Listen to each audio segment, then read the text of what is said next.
primary objective of Chandrayaan-3 mission is the demonstration of safe and soft landing on the lunar surface. This demonstration is a critical aspect for ISRO's future interplanetary missions. In addition to this, the mission objectives also include demonstration of roving capability and conduction of in situ scientific experiments on Moon's surface. Carried on the shoulders of India's heaviest rocket LVM-3 on the 14th of July, Chandrayaan-3 was placed in the precise elliptic parking orbit of size 170 by 36,500 kilometers. ISRO, in its mission plan of following the incremental parameters for its rendezvous with the Moon. The TLI was a key step in the mission, enabling the spacecraft to escape Earth's gravitational pull and travel to the Moon. An orbit of 288 by 3,69,328 kilometers was achieved at the end of the translunar injection.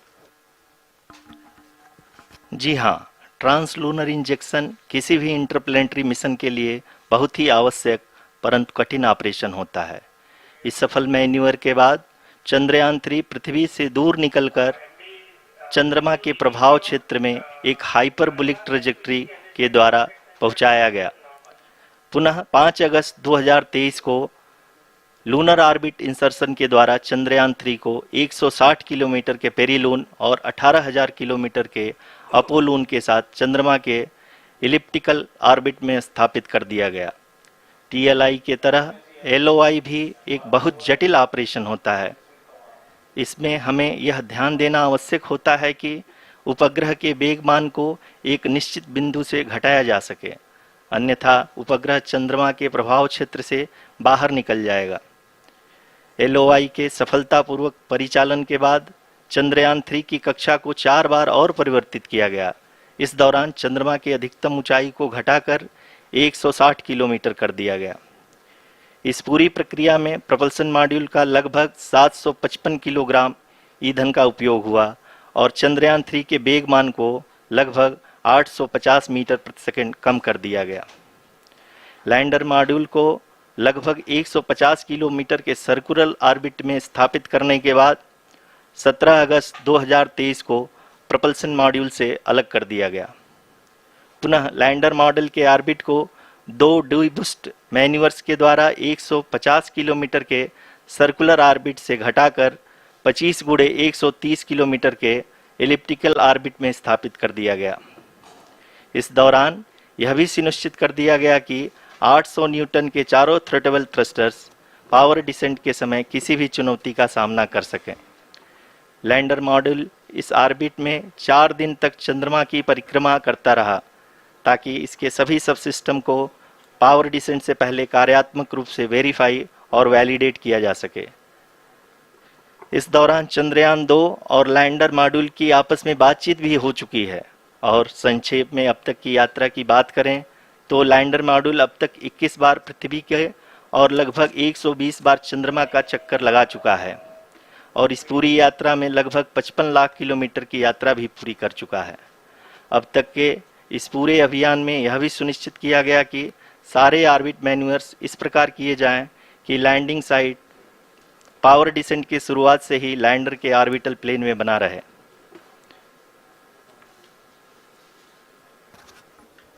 Make it further complicated. That is true indeed. We have arrived at the crucial juncture wherein the orbit plane contains the desired landing site at the start of powered descent. We are also happy to announce that live images from the Chandrayaan-3 lander imager camera is being received continuously. The demonstration of soft landing on the Moon's surface is no ordinary feat due to the innumerable challenges and complexities involved. The lander velocity has to be killed from nearly 6,048 kilometers per hour without any aid from the thin and tenuous Moon's atmosphere. The lunar dust at the time of landing and the craters and boulders scattered over the Moon's surface make it further complicated to achieve this. The new and improved Chandrayaan-3 design has been built after envisaging all the scenarios which the lander module can encounter.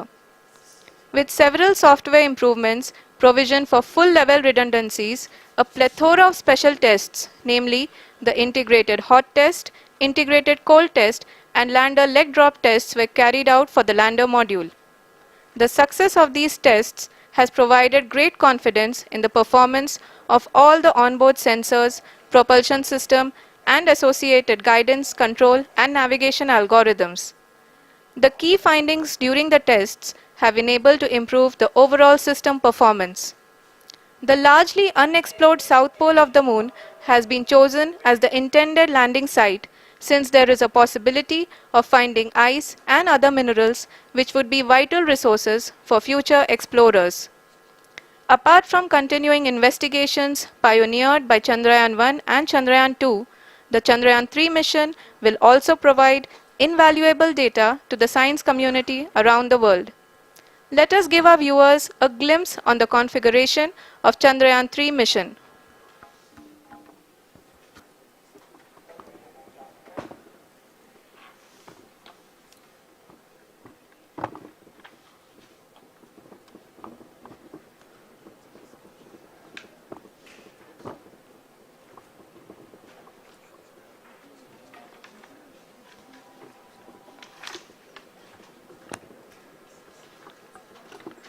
Chandrayaan 3 का mission plan लगभग चंद्रयान 2 के तरह ही बनाया गया है।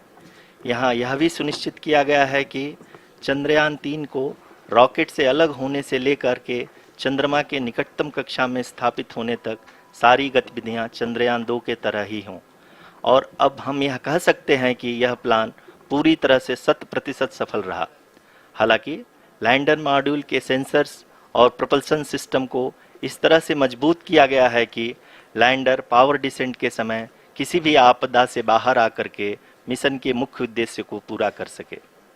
इस क्रम में लैंडर के मुख्य सेंसर्स कारा, लासा, LHBC, LDV और LHDAC का कार्यात्मक परीक्षण भी किया जा चुका है।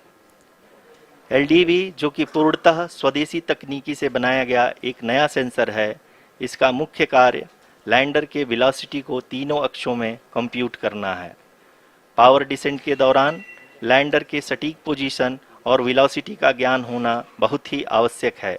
लिराप यानी laser inertial referencing and accelerometer package इस कार्य को पावर डिसेंट के दौरान बखूबी निभाएगा। ट्रैजेक्टरी जनरेशन जो कि चंद्रयान 3 मिशन के लिए बहुत ही अहम है, क्योंकि हर ऑर्बिट मैन्यूवर के बाद यह सुनिश्चित किया जाता है कि लैंडर की मिशन ऑब्जेक्टिव को ना बदले।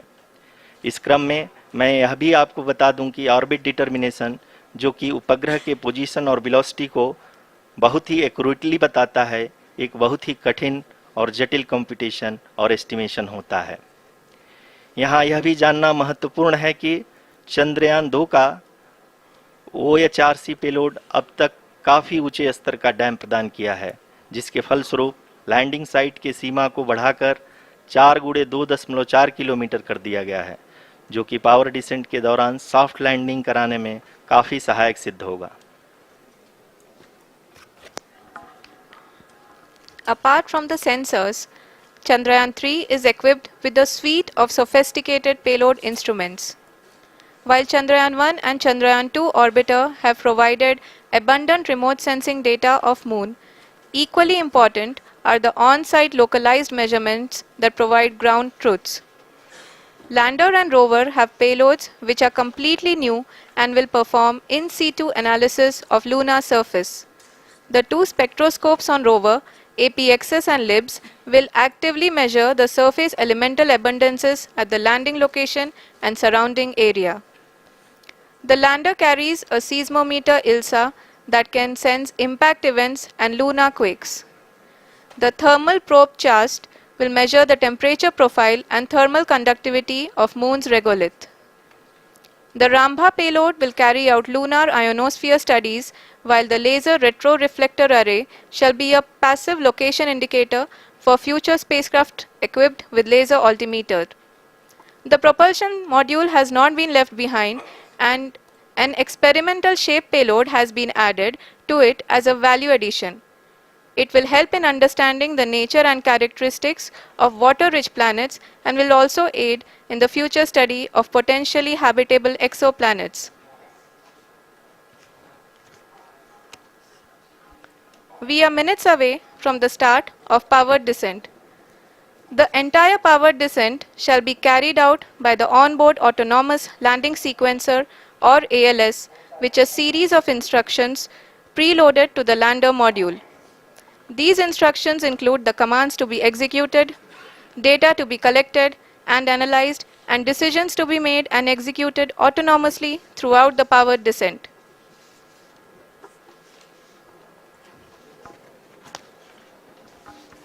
जी हाँ, अब हम पावर डिसेंट के बहुत ही करीब आ चुके हैं। हम आपको बताते चलें कि पावर डिसेंट को कुल 4 चरणों में बांटा गया है। सबसे पहले आता है रफ ब्रेकिंग फेज, जिसमें लैंडर की ऊंचाई को चंद्रमा की सतह से 30 किलोमीटर से घटाकर 7.4 किलोमीटर कर दिया जाएगा। इस पूरी प्रक्रिया को पूरा करने में लगभग 11.5 मिनट लगेगा और इसका समानांतर वेग 1680 मीटर प्रति सेकंड से घटाकर 358 मीटर प्रति सेकंड हो जाएगा। We have continuous flow of lander telemetry data from ISRO's Deep Space Network IDSN-32 located in Belalu, Bengaluru. The data is being acquired real-time by station and is flown to the Mission Operation Complex through our communication links. In addition to it, we also have support from ESA and JPL DSN stations. There will be no ground intervention once the ALS takes charge. The preparation for today's event had started 48 hours before, wherein various pre-selections and uplinking of parameters for the autonomous landing sequence were carried out. The whole descent is divided into 4 phases: the rough braking phase, the attitude hold phase, fine braking phase, and the local navigation phase or the terminal descent phase.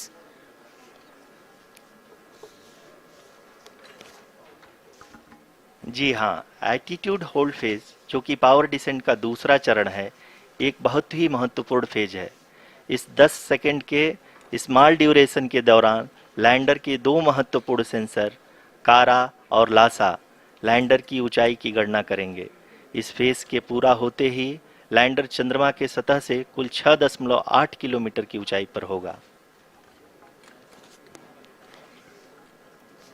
During the rough braking phase, the lander velocity shall be brought down from 1680 meters per second to 358 meters per second.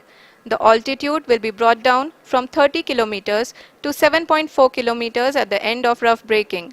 जो कि बहुत ही उत्सुकता के साथ telemetry data को देख रहे हैं। अभी हम लोग पावर डिसेंट शुरू होने से जस्ट कुछ ही पल दूर हैं।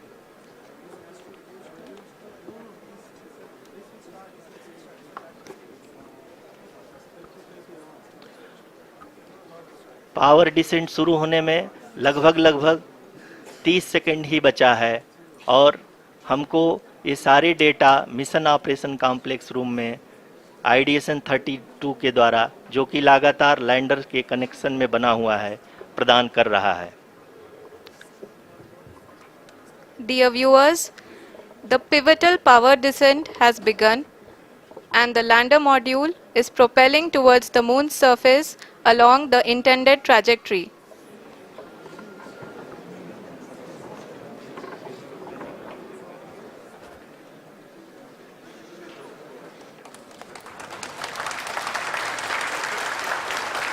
जी हाँ, अब हम देख सकते हैं रफ ब्रेकिंग फेज की शुरुआत हो चुकी है।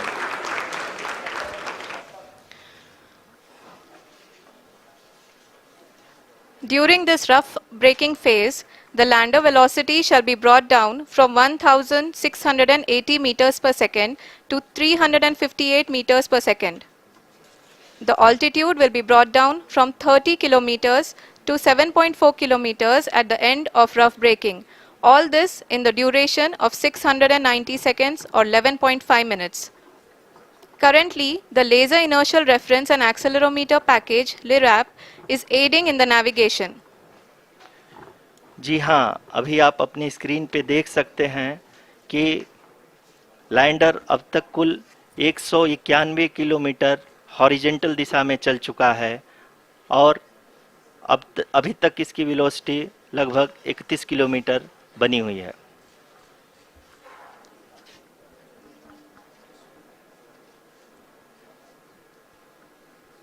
The lander module has traveled a distance of approximately 228 kilometers. The complete downrange that will be traveled during this phase shall be nearly 713.5 kilometers.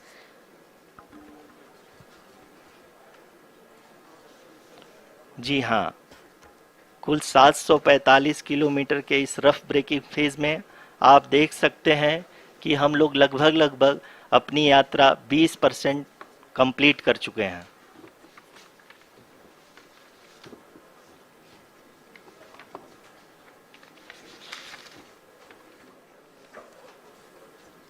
Power descent की यह शुरुआत हम कह सकते हैं कि बहुत ही सटीक और सधी हुई है, जिसमें लैंडर अपने वेगमान को अनुमानित तरीके से घटा रहा है।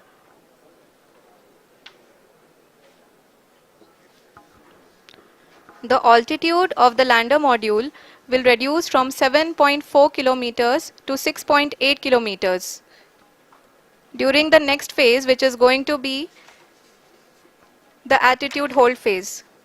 We can currently see that the altitude of the lander module is nearly 31 kilometers. Arushi, अभी हम इस ग्राउंड ट्रेस को देखते हुए कह सकते हैं कि रफ ब्रेकिंग फेज की शुरुआत बहुत ही अच्छे तरीके से हुई है। आप ये देख सकती हैं कि जो भी प्रोजेक्टेड ग्राउंड ट्रेस है उसी पे अपना लैंडर मॉड्यूल आगे चलते हुए बढ़ रहा है। अभी तक ये देखा जा सकता है कि लैंडर मॉड्यूल लगभग 370 किलोमीटर क्षैतिज दिशा में चल चुका है। The mission operations team is analyzing the data. We can all see the seriousness and the concentration with which each and every parameter of the lander module is being analyzed.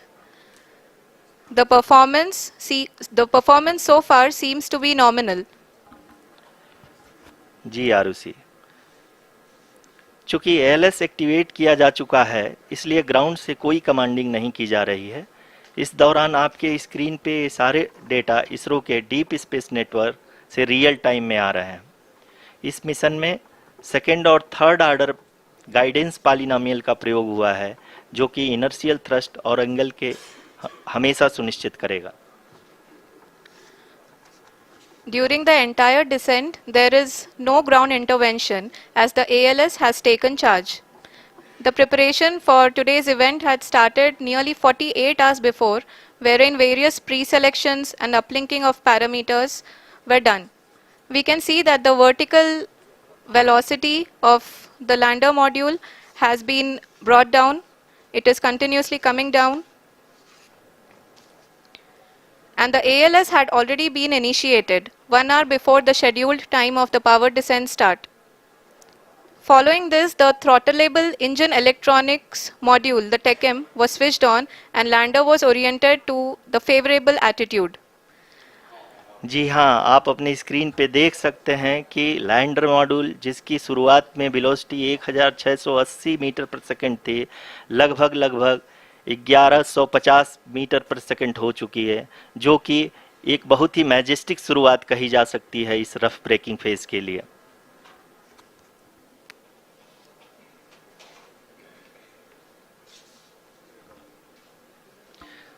यहाँ पे मैं आपको ये भी बताते चलूँ कि आप अपने स्क्रीन पे देख सकते हैं कि द लैंडर मॉड्यूल का आल्टीट्यूड धीरे धीरे अब कम होता हुआ दिख रहा है, और जो कि एक्सपेक्टेड भी है। अभी हम बात करें करंट आल्टीट्यूड की, तो जो कि 28.6 किलोमीटर के आसपास है। आप स्क्रीन पर ये भी देख सकते हैं Chandrayaan 3 lander imager display. The lander imager is continuously taking photographs of the moon surface, and that is also being streamed here.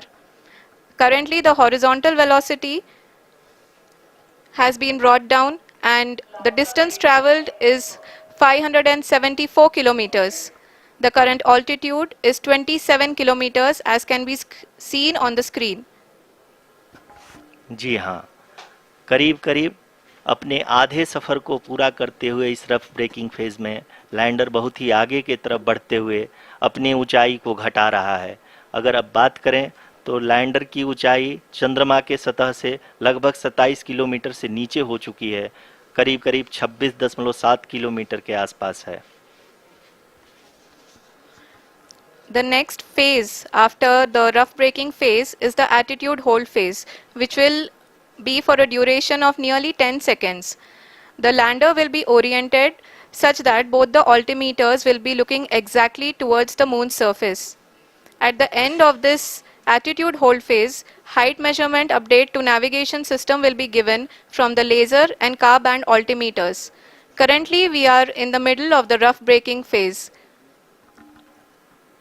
जी हाँ, अगर हम ध्यान से देखें तो लगभग 8 मिनट की यात्रा के बाद लैंडर अपनी हॉरिजेंटल वेलोसिटी को लगातार कम करते हुए अपनी ऊंचाई, अभी की ऊंचाई के समय 24 किलोमीटर की ऊंचाई प्राप्त कर चुका है।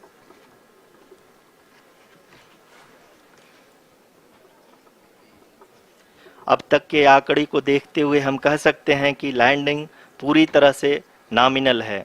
यहाँ पर हम देख सकते हैं कि हॉरिजेंटल वेलोसिटी लगातार कम होती हुई दिख रही है।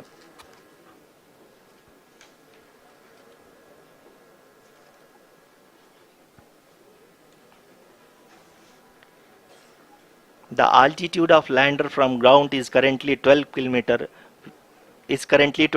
kilometer, which is again going to be coming down, and that is expected.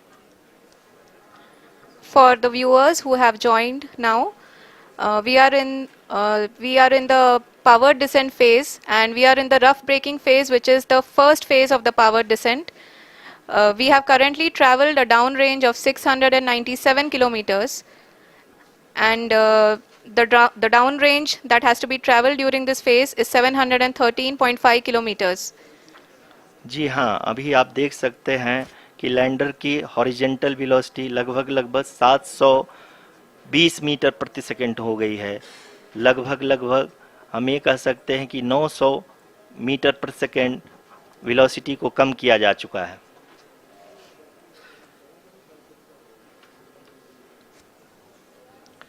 At the same time, we can see the altitude of the lander is just 17.8 kilometer from the moon surface, which is going to be around 7.4 at the end of the rough braking phase.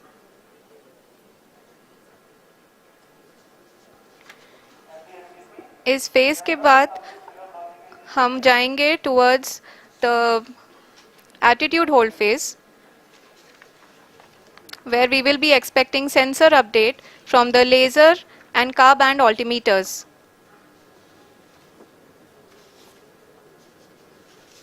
We can see the visualization of the lander module moving towards the moon's surface. The current altitude is nearly 15.2 kilometers, and the distance traveled is 754 kilometers. We can also see the image that the lander imager camera has been providing. जी हाँ, इस rough breaking phase के दौरान 800 Newton के चारों throttle engine अपने कार्य को पूरी तरह से अंजाम दे रहे हैं और लैंडर के हॉरिजॉन्टल वेलोसिटी को लगातार कम कर रहे हैं। अब तक लैंडर लगभग अपने 75 से 80% की यात्रा को पूरा कर चुका है।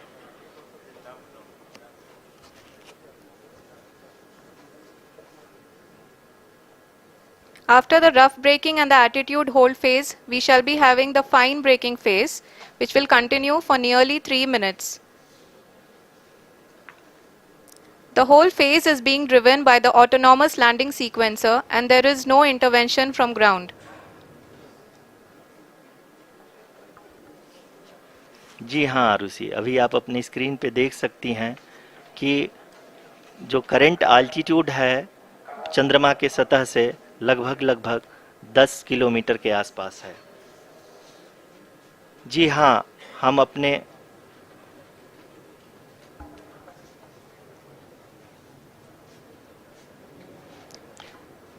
जी हाँ, हमारे प्रधानमंत्री जी श्री नरेंद्र मोदी जी हम सभी का उत्साहवर्धन करने के लिए दक्षिणी अफ्रीका के जोहानसबर्ग से जुड़ गए हैं।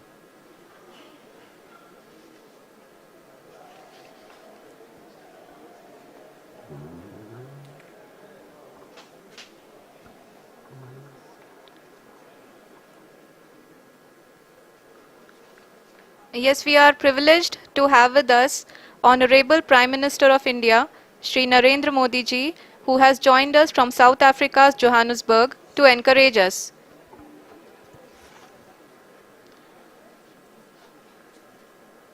जी हाँ, आप ये देख सकते हैं एल्टीट्यूड होल्ड फेस भी बहुत ही आसानी से लैंडर फेस ने पार कर लिया है और अब फाइन ब्रेकिंग की शुरुआत हो चुकी है। अभी हम ये देख सकते हैं कि लैंडर की ऊंचाई लगभग 5.6 किलोमीटर है, जो कि इस फेस के उपरांत लगभग 800 मीटर हो जाएगी।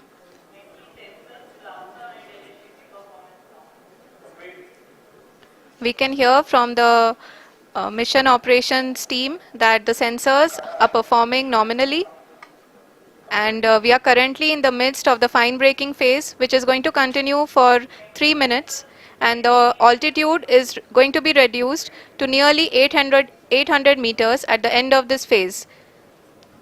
जी हाँ, जैसा कि आरुषि जी ने बताया कि लगभग 3 मिनट के उपरांत लैंडर की हाइट लगभग 800 मीटर वर्टिकली होगी और यहाँ पे लैंडर की horizontal velocity, vertical velocity, even down range भी लगभग शून्य होगा। We can see the visual of the lander module, and we can see that the downrange traveled is nearly 831 kilometers.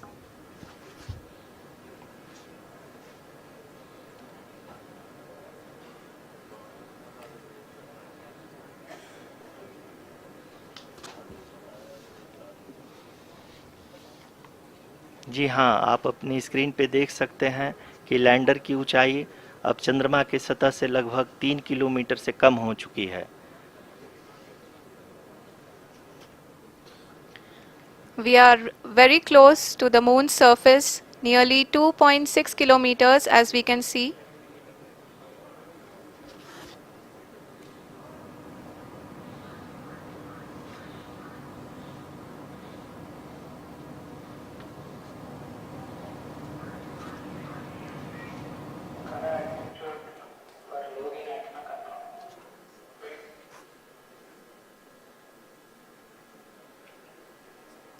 जी हाँ, अभी आप देख सकते हैं कि लैंडर की ऊंचाई लगभग 1 किलोमीटर के आसपास है।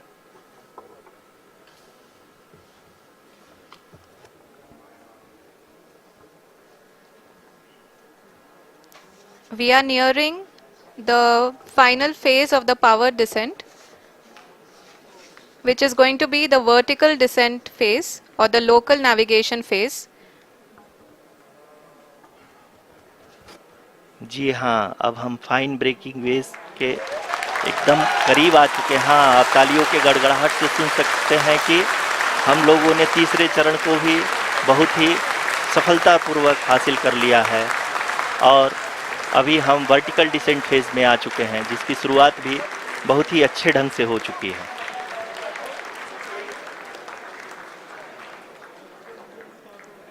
Lot of applause indicates that till now the performance has been nominal. We are in the vertical descent phase 1. The altitude is being brought down from 800 meters, and we are nearing and approaching the lunar surface. जी, आप अपनी screen पे देख सकते हैं कि lander का height लगातार कम होता जा रहा है। इस समय हम लैंडिंग साइट के जस्ट ऊपर हैं और इस समय इसकी ऊंचाई लगभग 600 मीटर के आसपास है। इस फेज के दौरान लगभग 150 मीटर के ऊंचाई पे पहुंचने के बाद लैंडर अगेन लगभग 20 से 22 सेकंड के लिए हॉवरिंग करेगा। We are above the landing site. The horizontal as well as the vertical velocity is now being constantly reduced, and the lander module has begun its descent towards the landing site.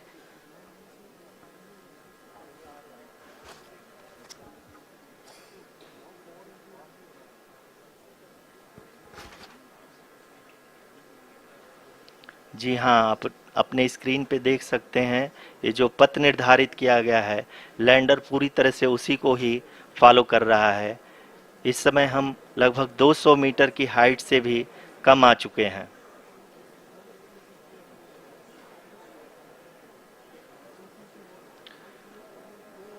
अब हम ये देख सकते हैं कि हम लगभग 150 metre की ऊंचाई पे हैं चंद्रमा के सतह से।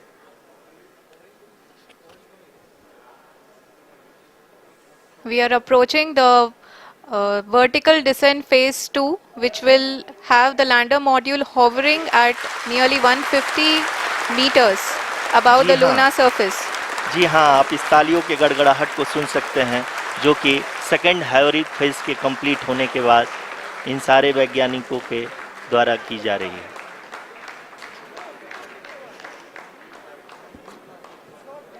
जी हाँ, आप अगर फिर से ध्यान से देखें तो एल्टीट्यूड पुनः कम होता जा रहा है। अभी हम लोग लगभग 135 मीटर की ऊंचाई पे हैं। The sensors that are updating at this point are providing confirmation of the safety of the landing site. As expected, the retargeting is going on and this is a very good signature for the lander. अभी आप ये देख सकते हैं कि lander की ऊंचाई लगभग 65 मीटर के आसपास बची हुई है।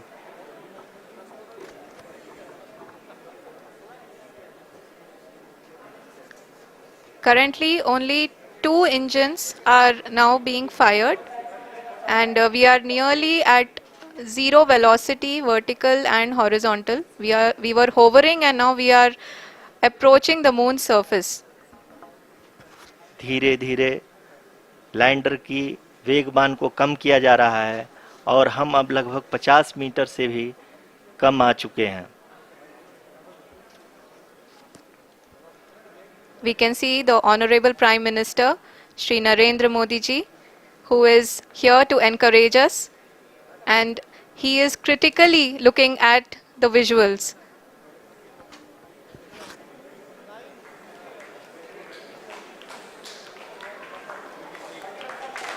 जी हाँ, आप अपने स्क्रीन पे देख सकते हैं कि हम